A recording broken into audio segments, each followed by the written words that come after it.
So if you have a Coleman pop-up and you've always wondered where your pump is, we're going to go ahead and pull off this cover here to show you exactly where to find it. Now, not all Colemans have water pumps, but ours does. This is the Utah. Most of them that do have a pump, if you have a switch, you can find it right underneath your slide out. So we're going to go ahead and open this panel up here and show you where it is.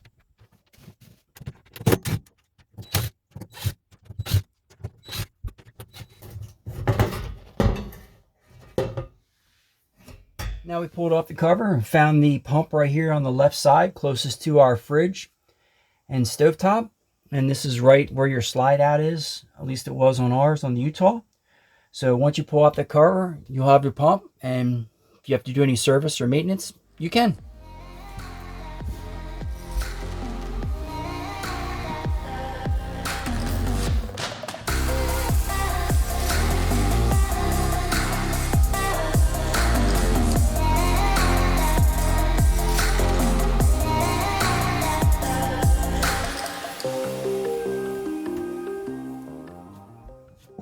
Now while I'm here, a couple things. Just unscrewing these two lines. Obviously a little bit of water coming out there. Screwing this line, that's pretty much it. Then we have our power lead there. Probably goes right to the switch. And then it's screwed down to the floor. So, not much to it. 2 screws on either side of the pump. And they're both Phillips.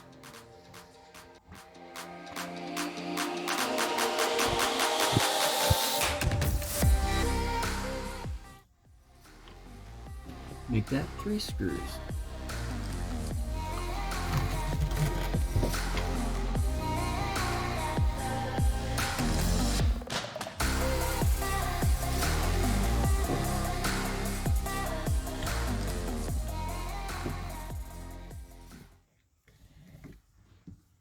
So this right here is our power line.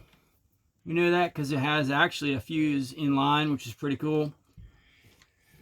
And so to disconnect that, disconnect your power source, unplug it, and then they have the other one crimped, factory crimped.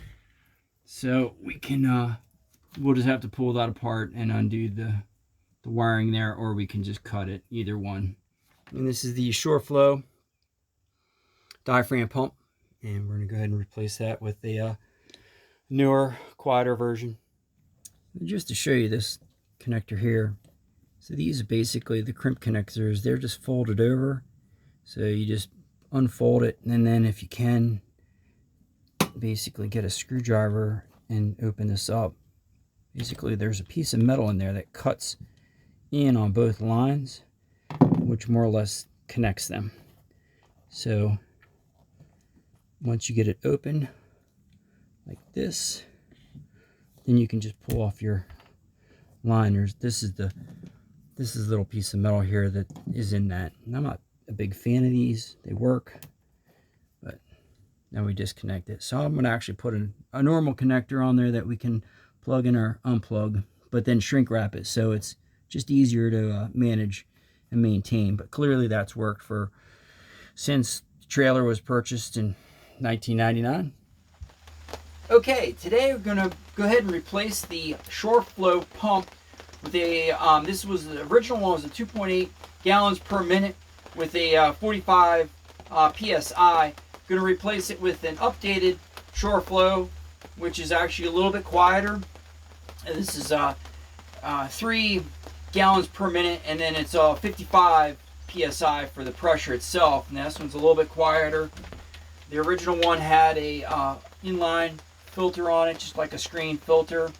Now it's really nice. The new one's pretty much just about the same. We just had to buy the little filter. Now when I go ahead and put this on, I'm going to use a little bit of plumber's tape. The original one did not have that, but just to ensure, put it on there. And this is the updated screen filter. I'll have all the links description, in the description below. So also the red wire coming out was the power. The new pump had a little lead that was on it, just basically pulled that off, and then the new one would get plugged back into where that was. The black wire going to use some of the shrink connectors, which I've used before. I'll have that also in the description. So just going to go ahead and crimp that. That actually goes to the white line that I disconnected with the little clip. So I'm going to go ahead and get started.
When you go to put your panel back on,